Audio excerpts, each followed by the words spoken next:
Bismillahirrahmanirrahim. Assalamualaikum warahmatullahi wabarakatuh. Alhamdulillahi rabbil alamin. Wassalatu wassalamu ala asyrafil anbiya'i wal mursalin Sayyidina Muhammadin wa ala alihi wa sahbihi ajma'in. Subhanaka la ilma lana illa ma 'allamtana innaka antal alimul hakim. Wa la hawla wa la quwwata illa billahil aliyyil azim. Qala rabbi shrah li sadri wa yassir li amri wahlul 'uqdatam min lisani yafqahu qawli. Amma ba'.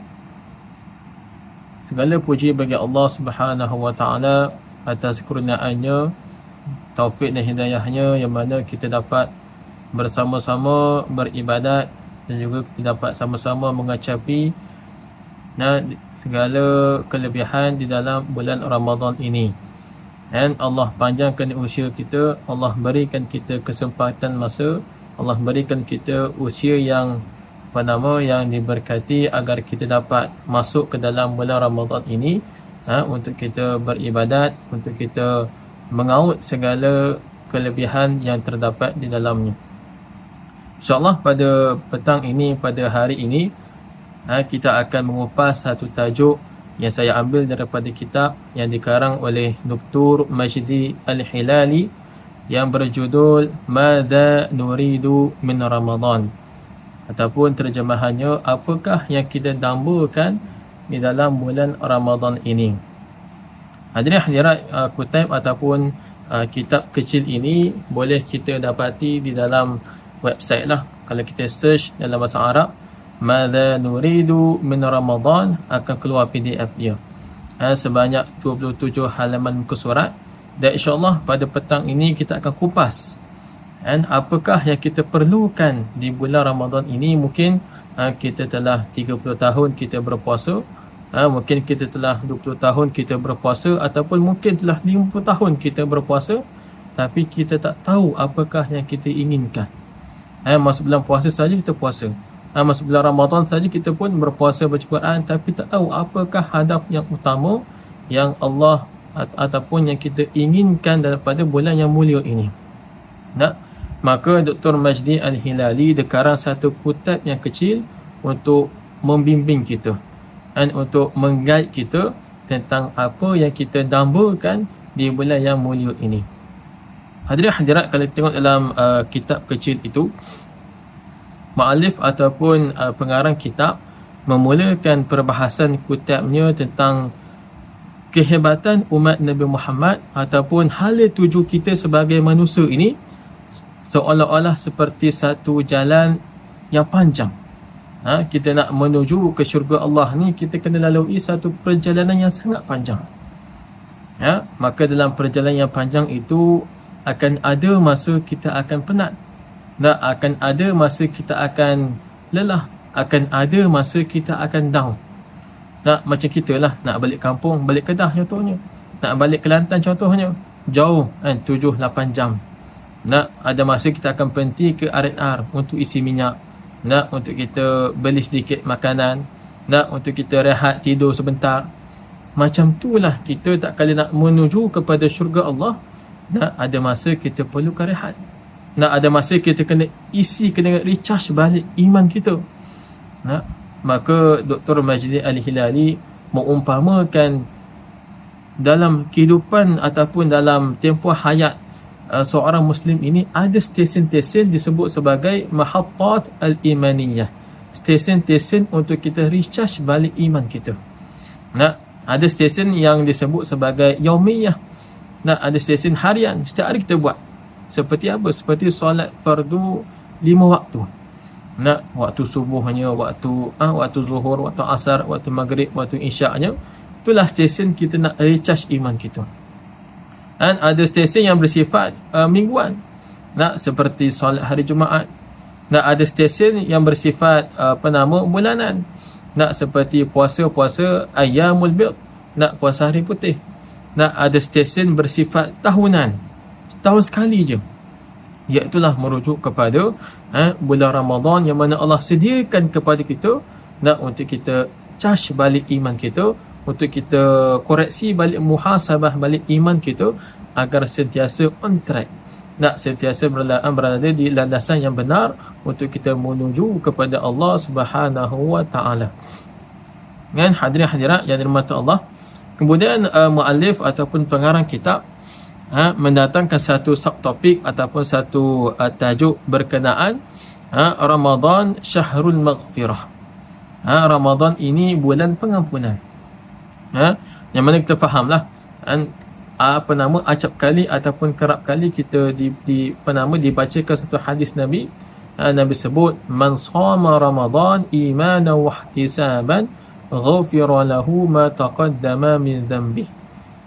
Barang siapa yang berpuasa dengan penuh keimanan dan penuh pengharapan, nak kita beriman bahawa Ramadan ni kita diwajibkan berpuasa, kita pun berpuasa.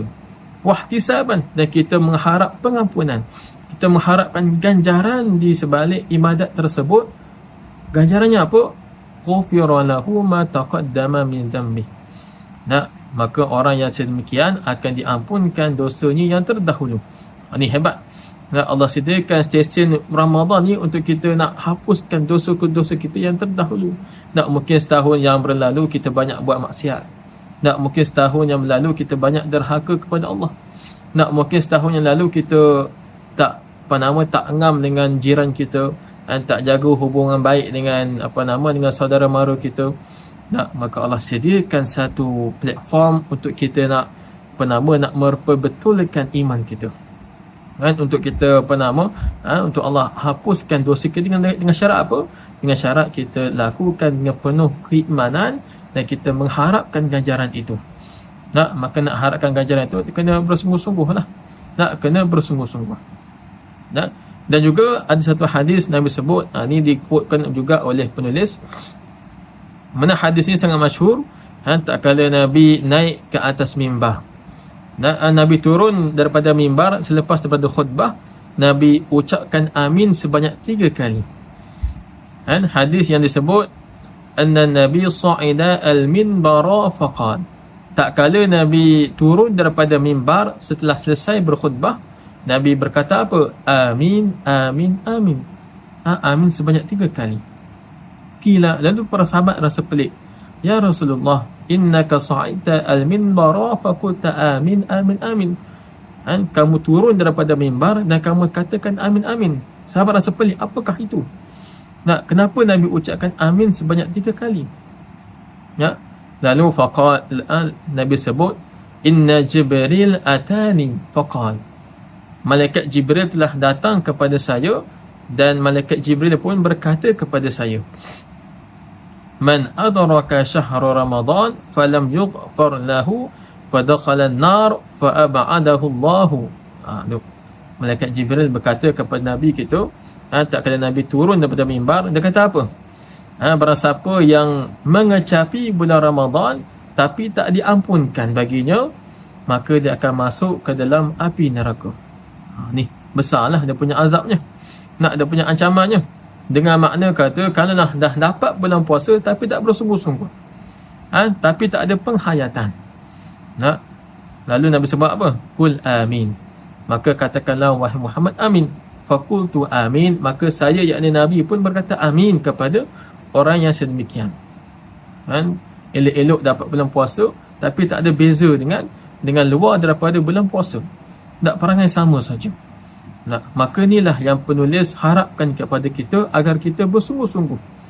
Allah dah bagi kita kesempatan, maka kita kena kena take the advantage lah. Nak ambil kesempatan ini untuk kita bersungguh-sungguh dalam nak berpuasa. Bahkan dalam Quran juga Allah sebut, wasari'u ila maghfiratin min rabbikum wa jannatin 'arduha as-samawati wal ardu u'iddat lil muttaqin, kata Allah. Dan bersegeralah dalam nak meraih pengampunan daripada Tuhan kamu dan juga nak meraih syurga yang dibentangkan ataupun yang seluas langit dan bumi, yang disediakan kepada orang-orang yang bertakwa. U'iddat lil muttaqin. Ialah end up ataupun hasil kita berpuasa nak jadi itulah la'allakum tattaqun. Yang mana kata Allah, nak syurga ini yang dibentang langit dan bumi ini, nak untuk mereka yang lil muttaqin, untuk mereka yang bertakwa. Nak maka nak dapat syurga Allah juga, nak syaratnya mestilah kena bertakwa. Nak kemudian muallif ataupun pengarang kitab dia masuk kepada subtopik yang seterusnya, iaitu ahwalun nas ma'a Ramadan. Keadaan-keadaan manusia tak kala masuk ke dalam bulan Ramadan. Ini saya nak cuba kaitkan juga dengan bagaimana pendapat Al-Imam Al-Ghazali, yang mana kita biasa dengar lah, ada saumul awam, ada saumul khawas, ada saumul khawasul khawas. Tapi pendapat pembahagian Dr. Majdi Al-Hilali sangat menarik. Yang pertama, terdapat golongan yang tak kala masuk saja bulan Ramadan, dia rasa berat hati. Elok sebelum ni dia boleh makan, dan elok sebelum ni dia boleh nak mencarut contohnya, dan elok sebelum ni dia boleh nak tidur lama contohnya, dan elok sebelum ni dia rasa bersemangat. Masuk saja bulan Ramadan dia rasa berat hati. Sebab apa? Tak boleh nak makan, tak boleh nak rasa makanan yang viral contohnya. Tak sampai dia anggap bulan Ramadan ni seperti al-hirman, tak seperti pendatang asing dalam hidupnya. Na'udzubillah min zalik. Mudah-mudahan kita tak tak tergolong lah dalam golongan yang pertama ni, mereka yang rasa berat hati dan juga dia anggap Ramadan ni ganggu rutin harian dia. Dan inilah yang Nabi sifatkan, golongan inilah yang Nabi sifatkan sebagai seorang yang sebagai seorang yang rubba sa'imin hadduhu min siyamihi, rubba sa'imin laisa hadduhu min siyamihi illa al-ju' wal atash. Ni seakan-akan ataupun boleh jadi orang yang berpuasa itu tiada hasil daripada puasanya melainkan dua perkara, lapar dan dahaga saja. Pergilah berapa nak lelah puasa 30 hari, tapi sekarang dah dapat tahan lapar dan dahaga saja, tak dapat pahala, tak dapat keberkatan, tak dapat segala ganjaran, rugi saja. Dan inilah juga yang yang Allah umpamakan mereka yang nak beribadat tapi rasa malas. Yang mana Allah umpamakan golongan inilah seperti orang munafik tak kala nak solat. Dan Allah sebut dalam surah An-Nisa, wa idza qamu ila as-salati qamu kusala yura'una an-nas. Ni tak kala orang munafik ni nak solat, mereka dirikan solat tapi mereka dirikan dalam keadaan apa? Kusala, dalam keadaan malas, dalam keadaan terpaksa, dalam keadaan apa? Yura'una an-nas, dalam keadaan riak.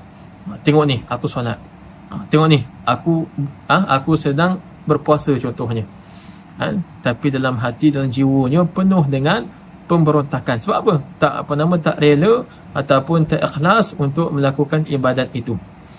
Semata-mata paksaan, semata-mata nak dapatkan ganjaran daripada manusia. Tapi in the end dia punya ganjarannya ataupun balasannya, kata Nabi, al-ju' wal atash sahaja. Na'udzubillah min zalik.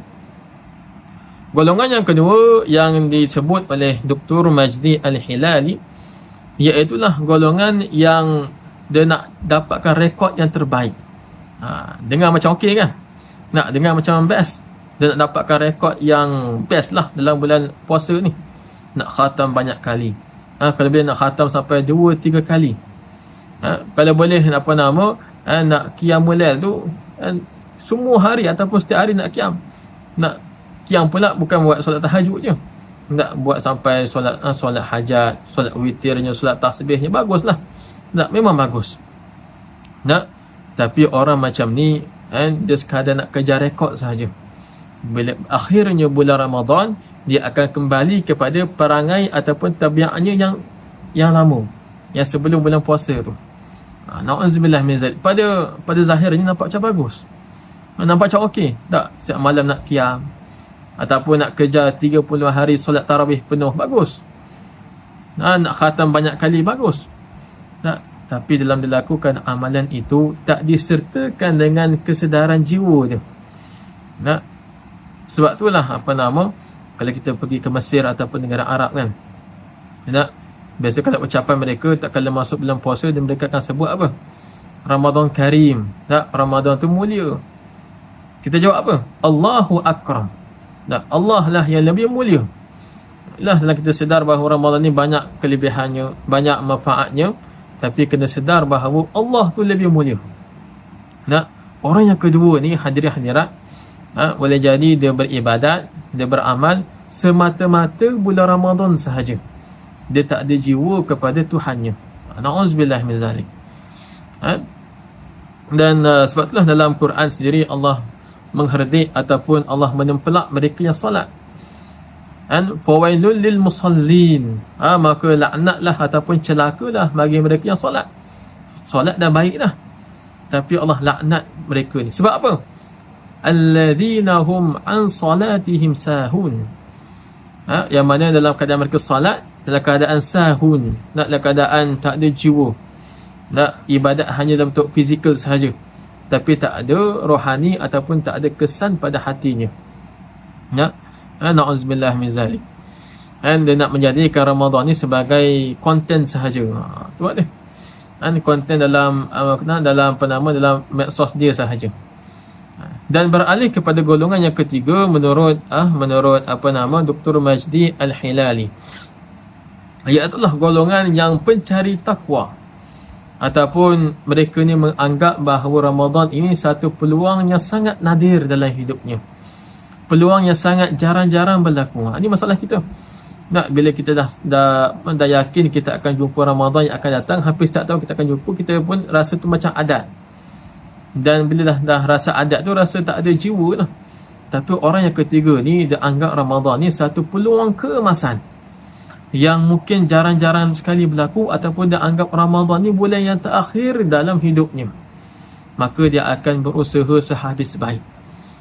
Bukan sekadar mungkin dia khatam sekali, mungkin waktu dia qiyamul lail, mungkin dia buat solat tahajud sahaja, tapi benda tersebut boleh mengubah diri dia, dan hatta berakhirnya bulan Ramadan dia istiqamah dengan perkara tu. Ni yang kita nak. Bila kita anggap Ramadan ni bukanlah benda yang adat, tapi satu peluang untuk kita beribadah. Hadirin-hadirat yang dirahmati Allah Subhanahu Wa Taala, dia bukan nak kejar kuantiti, tapi dia nak kejar kualiti di sebalik amalan itu. Dan hadirin-hadirat yang dirahmati Allah, tiga tingkatan inilah, kalau kita boleh quote, sama juga dengan tiga martabat as-siyam menurut Al-Imam Al-Ghazali dalam kitab beliau Ihya Ulumuddin. Yang mana Dr. Al-Imam Al-Ghazali membahagikan orang yang berpuasa kepada tiga martabat. Yang pertama, saumul awam, puasa orang awam. Yang mana puasanya apa? Kaful batni wal farji an qada'i syahwati. Dia sekadar menahan perut dan kemaluannya daripada melaksanakan perkara syahwat. Ini biasalah kebanyakan orang awam, puasa perut sahaja, tapi mulutnya still mencarut. Tapi dia punya dia punya mulut ataupun dia punya tangan still tap-tap benda yang bukan-bukan. Ini saumul awam. Yang kedua, naik sikit martabat yang kedua, saumul khusus, nak puasa orang soleh. Ini yang kita nak. Paling kurang kita jadi orang yang kedua ini, iaitu apa? Kafus sam'i wal basari wal lisani wal yadi wal rijli wasairil jawarihi anil atam. Dia menahan pendengaran dia, menahan penglihatan dia, menahan lidah dia, menahan tangan dia, kaki dia, dan segala anggota daripada dosa lah, daripada maksiat. Bukan sekadar dia puasa perut saja, tapi dia puasakan segala anggota dia daripada melakukan kemurkaan yang Allah murka lah. Ini yang kita nak. Tapi martabat yang paling hebat, martabat yang paling tinggi, disebut sebagai puasa orang yang special, saumul khawasul khawas, iaitu apa? Saumul qalbi anil himami ad-daniyah wal afkar ad-dunyawiyah wa kafuhu amma siwallahi bil kulliyah. Iaitulah dia puasa hatinya daripada keinginan yang rendah, al-himam ad-daniyah, yang dengan makna kata dia tinggalkan perkara yang syubhah, dia tinggalkan perkara yang tak berguna, tak bermanfaat dalam hidupnya. Wal afkar ad-dunyawiyah, dia tinggalkan segala keterikatan dia dengan dunia. Wa kafuhu amma siwallah bil kulliyah, dan dia menahan dirinya daripada apa jua perkara yang selain daripada Allah secara total. Bil kulliyah, secara sepenuhnya. Ni orang yang hebat lah. Yang mungkin mereka wali Allah sahaja yang boleh laksanakan. Tapi kita nak dapat yang paling kurang pun lah hadirat martabat yang kedua tu. Saumul khawas, puasa orang yang soleh. Kita puasakan tangan kita, kita puasakan mulut kita, kita puasakan kaki kita daripada melangkah ataupun melakukan sebarang bentuk kemurkaan ataupun kemaksiatan, insya-Allah. Kemudian hadirin-hadirat yang dirahmati Allah, muallif ataupun pengarang kitab masuk kepada subtopik yang keempat, iaitu alamatu salahil qalbi. Tanda-tanda jiwa yang baik. Ialah bila kita nak dapat ketakwaan tersebut, maka apakah tanda-tanda jiwa yang baik ataupun jiwa yang telah dapat hasil ketakwaan itu? Yang mana muallif dia datangkan banyaklah tanda-tanda ataupun dia quote daripada ayat Quran ataupun hadis Nabi. Dan ala kulli hal, tanda hati yang baik terzahir daripada anggota yang baik. Sebab Nabi sebut, ala wa innal fil jasadi mudghatan idza salahat salahal jasadu kulluhu wa idza fasadat fasadal jasadu kulluhu ala wa hiyal qalbu. Nak tahu orang tu baik ataupun tidak, tengok dia punya anggota badan dia. Kalau anggota badan yang baik, maka tu tanda hatinya baik. Sebab hatilah yang menjadi raja dalam anggota ataupun dalam tubuh badan kita. Dan juga dalam Quran Allah sebut orang yang hatinya baik, dia akan mengagungkan syiar Allah Subhanahu wa taala. Hidupnya akan sentiasa hormat dengan segala arahan ataupun perintah Allah. Yang mana Allah sebut, wa man yu'azzim sya'airallah fa innaha min taqwal qulub. Dan barang siapa yang mengagungkan syiar Allah, maka mereka ataupun orang inilah yang adanya ketakwaan dalam jiwanya. Dan juga orang yang hatinya baik ataupun hatinya penuh dengan ketakwaan, dia mudah nak menerima nasihat. Inilah kalau kita, mungkin orang nasihat kita rasa ego, tak, kita rasa kita lah terpaling baik. Hadirat mungkin itulah tanda hati kita tengah sakit. Dan orang yang hatinya baik, hatinya penuh dengan keikhlasan, dia akan mudah nak menerima nasihat. Dia akan tundukkan ego aja. Kerana Allah sebut, dzalika yu'adhu bihi man kana minkum yu'minu billahi wal yawmil akhir dzalikum azka lakum wa athhar. Tak kala demikianlah mereka hati yang baik, yu'adhu bihi man kana minkum yu'minu billahi wal yawmil akhir. Yang mana dia diberikan nasihat dengannya, tentang beriman kepada Allah dan hari akhirat. Dengan makna kata, mereka lah zalikum azka lakum wa athhar. Mereka lah hati yang paling baik, hati yang paling suci. Dan hadirin-hadirat, kemudian muallif dia datangkan wasilah bagaimana kita nak kecapi dua perkara ataupun nak kecapi matlamat hati yang baik ni, matlamat ketakwaan orang kata. Yang mana muallif dia datangkan dua wasilah, iaitu yang pertama asyuur al-wijdani, hubungan baik kita dengan Allah. Yang kedua as-suluk al-ijtimai, hubungan kita hamba dengan masyarakat. Dengan makna kata hadirin hadirat, bulan puasa ni bukanlah kita nak jaga hubungan kita dengan Allah sahaja, tapi adanya masa-masa ataupun waktu yang kita kena jaga hubungan kita dengan masyarakat.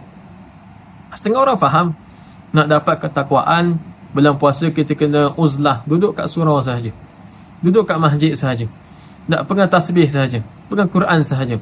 Apa yang jadi kat dunia luar kita abaikan.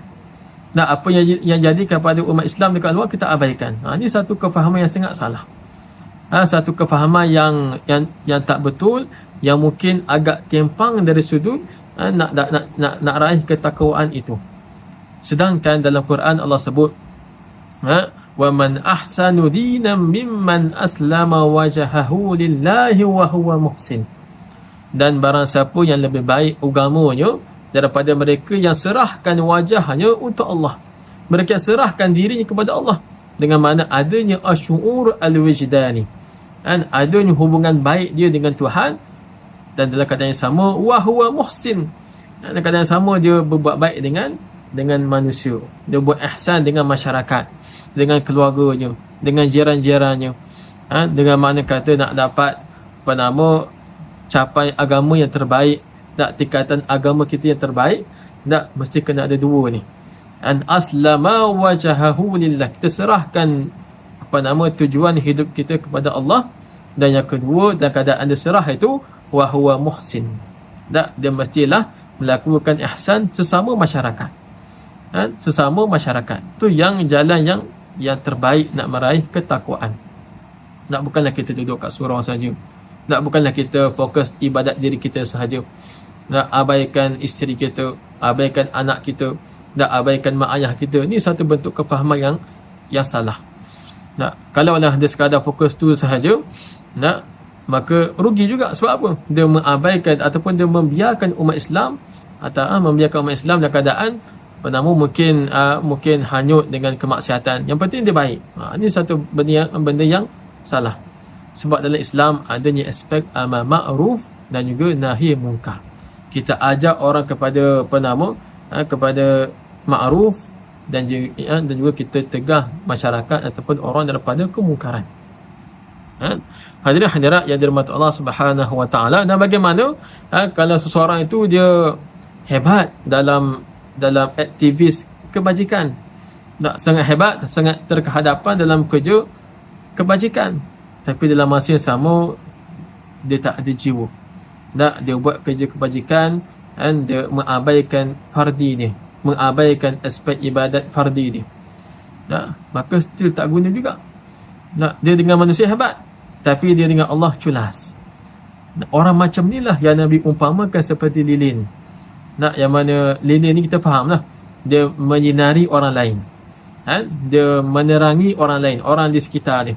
Tapi diri lilin tu makin lama dia akan makin hancur lah, dia membakar dirinya. Dia lupa nak charge ataupun nak menyinari diri dia sendiri. Nah, Nabi sebut dalam satu hadis, mathalul ladzi yu'allimuna an-nasa khaira, umpama mereka yang mengajarkan manusia akan kebaikan, wa yansa nafsahu, dalam masa yang sama dia lupa diri dia, tak, dia lupa amalan fardi diri dia. Seperti apa? Mathalus siraj, seperti lilin, yudhi'u linnas, yang mana lilin ni dia menyinari manusia, wa yukhriqu nafsahu, dan dia membakar dirinya. Tak, maka dua perkara ni tak boleh nak dipisahkan, tak boleh nak dipisahkan, mesti kena serentak. Wa huwa muhsin, kata Allah. Yang pertama dia mestilah abdikan diri kepada Allah, dan dalam masa yang sama juga ada masa-masa ataupun ada waktu dia berbakti kepada masyarakat. Sebab itulah kalau satu terma yang sangat masyhur yang kita biasa dengar lah dalam kita nak berdakwah ni apa? Nak kena adanya aslih nafsak wadu'u ghairak. Pertama kita kena islahkan diri kita, dan dalam masa yang sama ud'u ghairak, kita dakwahlah kepada orang lain. Inilah matlamat ketakwaan yang didambakan dalam Quran, la'allakum tattaqun.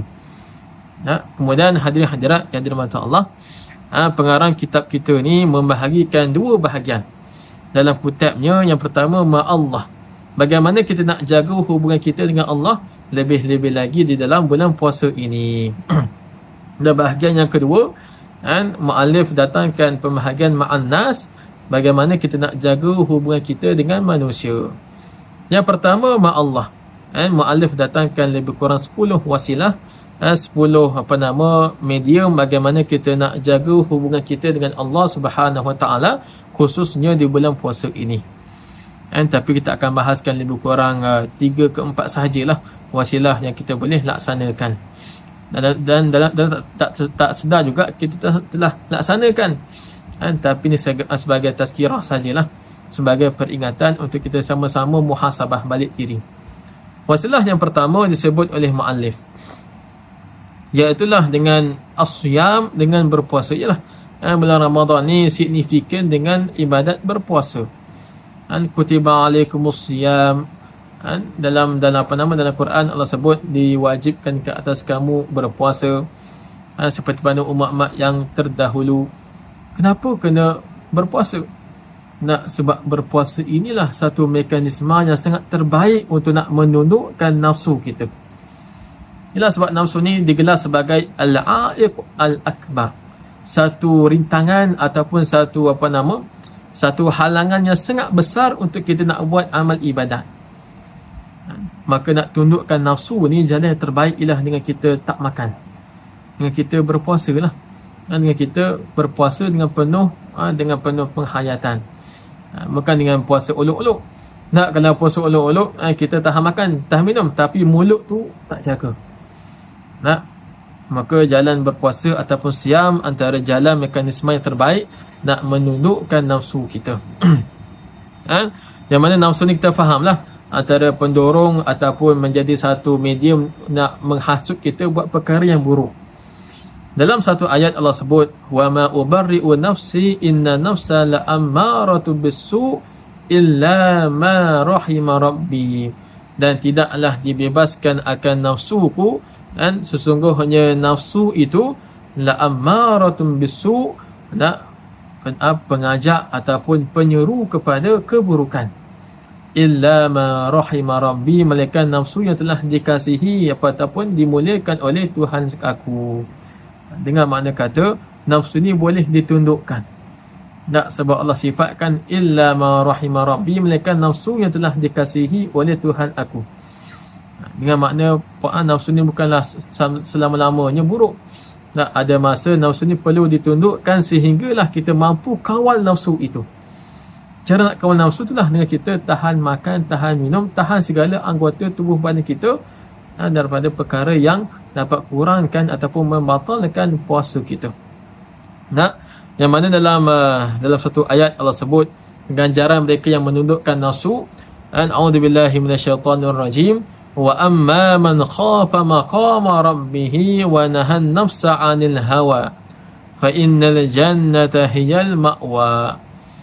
Dan barang siapa yang takut akan kedudukan Tuhannya dan dia tahan nafsunya daripada melaksanakan hawa ataupun syahwat, fa innal jannata hiyal ma'wa, maka bagi orang inilah, bagi orang yang menahan nafsunya inilah jannah, syurga, hiyal ma'wa, tempat kembalinya. Itu bukan kecil, besar dia punya ganjarannya. Mereka yang tundukkan hawa nafsunya, ganjarannya syurga Allah. Hiyal ma'wa itulah tempat kembalinya. Dan juga mu'alif dia pesan kepada kita untuk kita kurangkan nafsu dengan kurangkan makan. Kurangkan nafsu dengan kurangkan makan, dengan makna kata bukanlah kita dia elok lah sahur kita tahan sampailah ke petang, waktu iftar pula hadirin-hadirat kita duk pulun segalanya kita qada daripada makan sarapan, makan tengah hari, minum petang, semua kita qada bawa ke iftar. Tak jadi juga. Bila dah makan berat, perut pun dah penuh, waktulah kita akan rasa penat nak beribadat. Waktulah kita rasa payah nak bernafas. Sebab apa? Kita tak jaga portion badan kita. Kita sahur dah okey lah, tahan sampai ke petang, sampai ke maghrib dah okey lah. Tapi slacknya waktu iftar pula kita duduk pulun. Sedangkan dalam satu hadis Nabi sebut, ma mala'a adamiyun wi'a'an syarran min batnin, tidaklah mengisi oleh anak Adam satu bekas yang lebih buruk melainkan diisi perutnya. Bihasbi ibni Adam ukulatun yukimna sulbahu, cukuplah bagi anak Adam itu, bagi manusia itu, makanan-makanan yang boleh menegakkan tulang belakangnya. Fa in kana la mahalah, maka kalaulah tak boleh nak laksanakan, dengan mana kata kalaulah dia kena makan lebih juga, fa thuluthun li ta'amihi, maka 1/3 daripada perutnya untuk makanan, wa thuluthun li syarabihi, dan 1/3 untuk minuman, wa thuluthun li nafsihi, dan 1/3 untuk nafasnya. Ni silap kalau kita waktu iftar kita duk pulun semuanya, 3/3 untuk makanan sahaja. Bila nak masuk air, nak bernafas pun dah tak boleh dah. Bila dah sampai keadaan itulah yang disebut dalam kitab Penuh Bagi Hati. Kita pun start rasa malas, start rasa mengantuk, habis kita tinggalkan solat tarawih. kita tinggalkan solat isyak sampailah waktu sahur yang esok harinya. Na'udzubillah min zalik. Maka makan juga kena berkadaran. Ya, kita nak tundukkan nafsu, tapi makan juga kena berkadaran, barulah tercapainya hasrat ataupun objektif ketakwaan itu. Dan hadirin-hadirat yang dirahmati Allah Subhanahu wa taala, wasilah yang kedua. Wasilah yang kedua yang disebut dalam kitab ini bagaimana kita nak raih hubungan kita dengan Allah, iaitulah at-ta'alluq bil masajid. Mestilah ada keterikatan dengan masjid. Dan hati kita rasa terikat dengan masjid. Nak pergi masjid, nak pergi surau, nak pergi rumah Allah. Sebab rumah Allah ataupun masjid inilah tempat untuk kita nak cari cahaya yang dapat menyinari hati kita. Dalam Quran Allah umpamakan buyutillah ataupun rumah-rumah Allah ni tempat cahaya yang mana Allah boleh menyinari orang yang terdapat di dalamnya. Satu ayat Allah sebut dalam surah surah An-Nur. Tak kala sampai ayat yang berikutnya, ayat 36 kot. Dan Allah sebut fi buyutin adzinallahu an turfa'a wa yudhkara fiha ismuhu. Dekat rumah Allah lah yang diizinkan oleh Allah untuk dimuliakan. Turfa' untuk dimuliakan, wa yudhkara fiha ismuhu, dan disebut-sebut nama Allah. Yusabbihu lahu fiha bil huduwi wal asal. Dekat rumah Allah lah ditasbihkan ataupun dibacakan tasbih baginya petang dan pagi. Dengan makna kata nak dapat kecerahan hati ataupun hati yang baik, pergilah ke masjid. Sebab Allah sendiri sebut fi buyutin adzinallah. Dekat rumah Allah Allah izinkan untuk dimuliakan. Hadirin-hadirat, ialah bulan puasa bulan Ramadan ni, boleh jadi kita nak jaga hubungan kita dengan keluarga, dengan anak-anak. Tapi carilah masa kita ajak semuanya, isteri ke, anak kita ke, jiran kita ke, nak menantu kita ke, bawalah pergi ke masjid, sama-sama kita sinarkan hati kita. Itulah yang terbaik. Dan dalam hati kita jugalah, hati manusia jugalah sentiasa berbolak-balik. Ada masa iman yang baik, tak ada masa iman kita kurang. Maka nak tetapkan iman kita, pergilah ke masjid. Sebab dalam Quran pun Allah sebut, ya ayyuhallazina amanu sabiru wa sabiru wa rabitu wattaqullaha la'allakum tuflihun. Wahai orang-orang yang beriman, bersabarlah dan saling bersabarlah. Wa rabitu, dan ribatlah. Ribat dengan makna kata bukanlah sekadar kita ribat sepadan negara, tapi ribat dengan makna kita wujudkan sepadan bagi iman kita. Dengan makna itulah pergi ke masjid. Nak pergi ke masjid, bahkan dalam satu hadis, mafhum dalam hadis tersebut, Nabi sebut bukanlah peperangan yang menjadi ribat bagi orang tentera Islam, tapi tunggu antara solat ke solat, itulah yang menjadi ribat dalam kekuatan tentera Islam. Itulah, nak dapat kekuatan rohani, pergilah ke masjid, pergilah ke rumah Allah, kita akan rasa tenang, akan rasa akan rasa lebih bersemangat. Setengah orang kalau anak muda sekarang, hadirin-hadirat, nak pergi ke kafe-kafe, nak pergi ke kedai makan, nak lepak sampai sampai tengah malam, siapa nak healing, nak minum kopi. Tapi Islam ajar cara healing yang sebenar, pergilah ke masjid, kita akan dapat ketenangan. Dan sebab itulah Al-Imam Al-Ghazali mengatakan bahawa carilah hati kita dekat 3 tempat. Pertama, ketika membaca Quran. Yang kedua, ketika solat. Dan yang ketiga, ketika kita pergi ke masjid. Kalau kita pergi masjid buat 3 perkara ni, baca Quran, solat pula tu, maka kita akan dapat ketenangan. Dengan syarat apa? Dengan syarat kita huduru qalbi, kita hadirkan hati kita. Ni kalau kita pergi masjid dalam keadaan terpaksa, yalah, pak mertua ajak kita pun terpaksa, maka susahlah nak dapat ketenangan jiwa tu. Maka pergilah ke masjid, pergilah ke rumah Allah dalam keadaan dalam keadaan hati kita rela, barulah rasa ketenangan itu. Wasilah yang kedua, kata Dr. Majdi Al-Hilali, iaitulah dengan Al-Quranul Karim. Yalah, bulan puasa ni signifikan dengan 2 perkara. Pertama, kita berpuasa.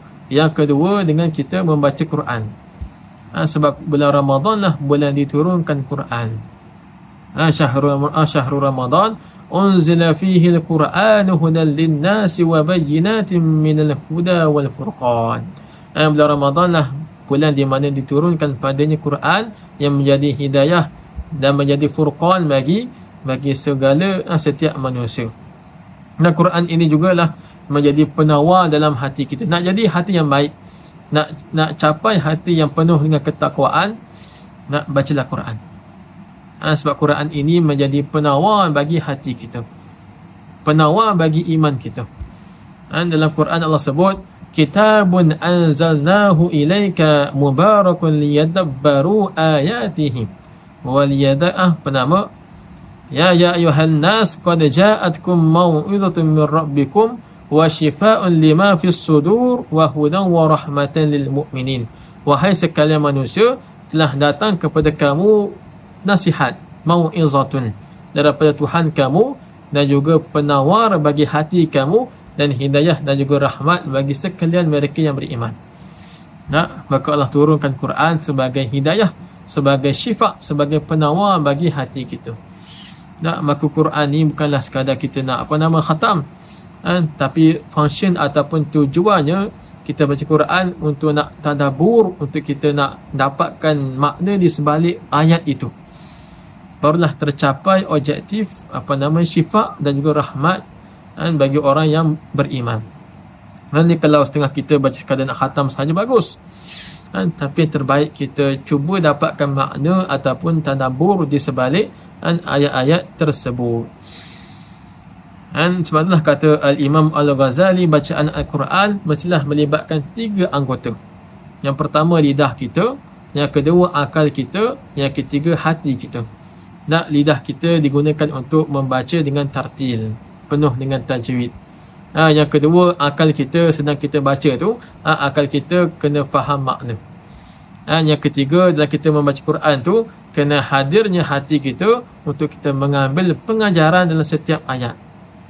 Sebab itulah kata Dr. Majdi Al-Hilali, tak menjadi masalah untuk kita menggunakan Quran yang ada terjemahan dekat kiri kanan. Ini setengah kita ni, bila sampai saja bulan puasa, ialah nak khatam banyak. Kita pun letaklah Quran kecil dalam poket kita. Bila nak buka, tak nampak dia punya tulisan Quran tu, sebab kecil sangat. Maka jalan yang terbaik, kata Dr. Majdi Al-Hilali, carilah mushaf. Carilah mushaf yang besar, yang bila kita buka jelas tulisan je, barulah kita boleh ambil pengajaran dalam Quran itu sendiri. Hadirin hadirat yang dirahmati Allah Subhanahu wa taala sekalian. Dan kita beralih kepada bahagian yang kedua, iaitulah ma'an nas. Bagaimana kita nak raih hubungan kita dengan sesama manusia. Dengan manusia settle, dengan Allah settle. Tu antara 3 lah, ada 10. Antara lain ada qiyamul lail, ada i'tikaf, ada doa. Tapi tu atas kesuntukan masa, kita tengok pada bahagian yang kedua pula, bagaimana kita nak raih ketakwaan dengan kita jaga hubungan dengan manusia, ma'an nas. Sebab itulah kitab kita ni nak membuka minda kita, bahawa nak dapat ketakwaan bukan sahaja untuk kita dengan Allah sahaja, tapi kena ada hubungan horizontal dengan vertikal. Horizontal ni hubungan kita dengan Allah, dan vertikal hubungan kita dengan sesama masyarakat.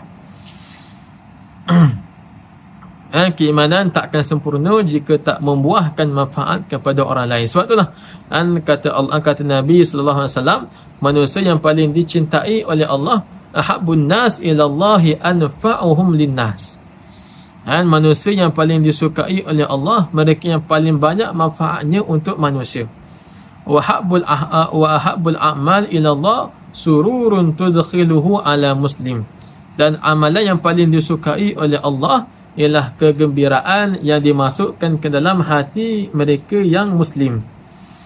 Allah tak sebut mereka yang paling dicintai, mereka yang paling banyak melazimi masjid, paling banyak melazimi surau-surau.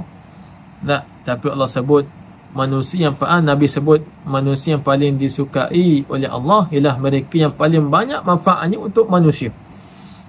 Ni satu muhasabah bagi diri kita. Kemudian muallif datangkan lebih kurang 8 wasilah. Kita ambil 2 wasilah sahajalah. dan bagaimana kita nak raih hubungan kita dengan manusia. Pertama, al-ihsan, al-ihsan lil zawjah, al-ihsan lil zawjah wal waladi, buat baik dengan isteri dan anak ataupun dengan pasangan lah. Ni ihsan bukanlah sekadar kita beri nafkah material, tapi ihsan dengan makna kita memberikan nafkah rohani. Itu paling penting. Ialah kalau material itu memang tanggungjawab kita, nak sediakan tempat tinggal, pakaian, makanan, semua, ubat-ubat. Tapi nafkah ataupun nafkah rohani itulah yang paling penting dalam rumah tangga. Yang mana dalam Quran Allah sebut, ya ayyuhalladzina amanu qu anfusakum wa ahlikum nara. Wahai orang-orang yang beriman, jauhlah ataupun jagalah diri kamu dan ahli keluarga kamu daripada api neraka. Dengan mana kata cara nak jauhkan itulah peranan rohani kita, iman kita dalam institusi kekeluargaan tu sangat penting. Dan juga muallif mencadangkan kepada ketua keluarga dan untuk menyediakan ruang ibadat di rumah, agar isteri ataupun anak-anak kita boleh beribadat dengan selesa dekat rumah. Yalah, kita kalau sebagai seorang suami boleh pergi ke surau masjid, solat dengan tenang. Tapi bagaimana dengan isteri dan anak kita yang masih kecil tu dekat rumah? Jadi peranan bagi ketua keluarga untuk menyediakan paling kurang satu ruang yang kecil khas sahaja. Ruang itulah digunakan untuk beribadat.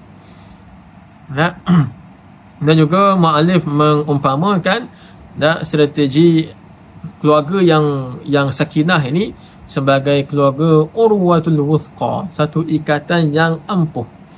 Dan bagaimana kita nak wujudkan strategi keluarga urwatul wuthqa ini?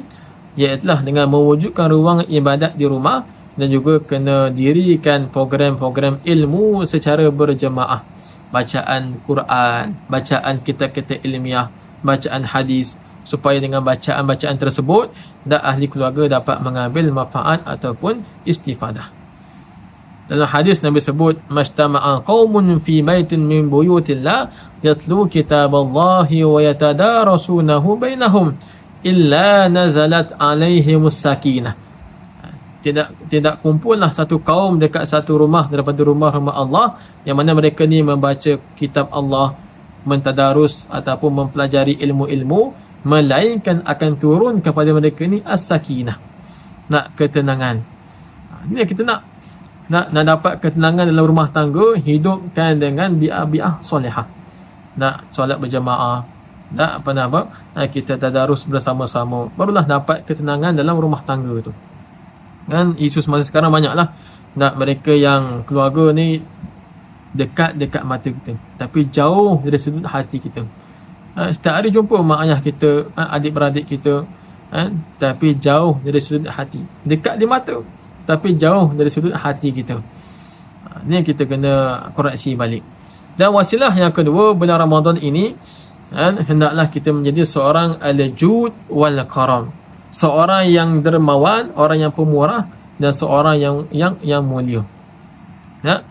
Yang mana kalau tengok dalam sifat Nabi lah, sifat dermawan Nabi ni lebih kencang daripada angin yang bertiup kencang. Ini kiasan kepada kelajuan, keluasan manfaat yang diberikan. Nabi ni dah baik dah. Nabi ni seorang insan yang sangat pemurah. Tapi Nabi lebih pemurah tak kala masuknya bulan Ramadan. Dan pemurahnya Nabi ni, hadirat-hadirat, lebih pemurah daripada angin yang bertiup kencang. Dengan makna kata kalau kita pergi kat luar kan, rasa angin, kita akan rasa sejuk, akan rasa setiap kat tubuh anggota badan kita. Dengan makna kata pemurah Nabi ni tak kira siapa engkau. Kau ni orang miskin ke, orang kaya ke, orang orang Quraisy ke, orang Habsyah ke, orang Ansar ke, orang Muhajirin ke, Nabi akan beri kebajikan selayaknya. Satu hadis Nabi sebut, kana Rasulullah ajwadun nas, adalah Nabi ni semurah-murah manusia.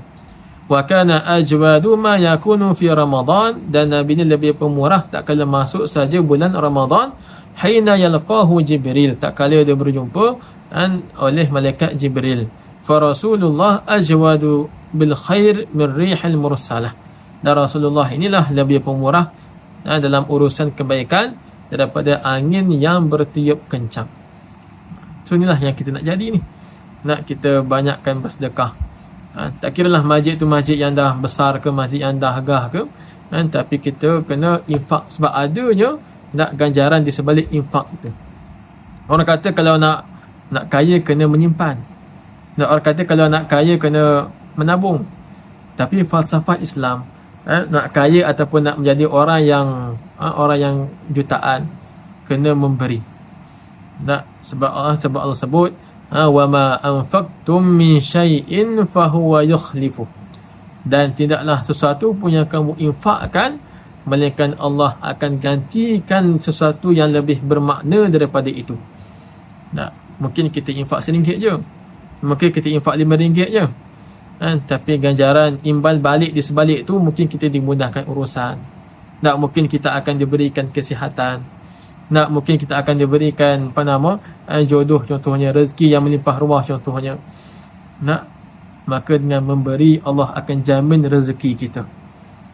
Hadirin-hadirat, bila Ramadan ni sama-samalah kita nak rajinkan berinfak ataupun bersedekah. Lebih-lebih lagi kepada fakir miskin, dan tanggungjawab kita yang paling utama ialah zakat fitrah itu sendiri. Menjadi kewajipan, kefarduan bagi setiap laki dan perempuan, tak kisah laki ke perempuan. Selagi mana dia mampu keluarkan zakat fitrah. Yang mana zakat fitrah ni special pada bulan Ramadan sahaja. Mana disebut oleh para ulama sebagai zakatul budni. Setiap badan manusia wajib untuk keluarkan bersedekah infak zakat fitrah ni. Sebab itulah agama Islam ni, hadirin-hadirat, agama yang sangat meraihkan manusia.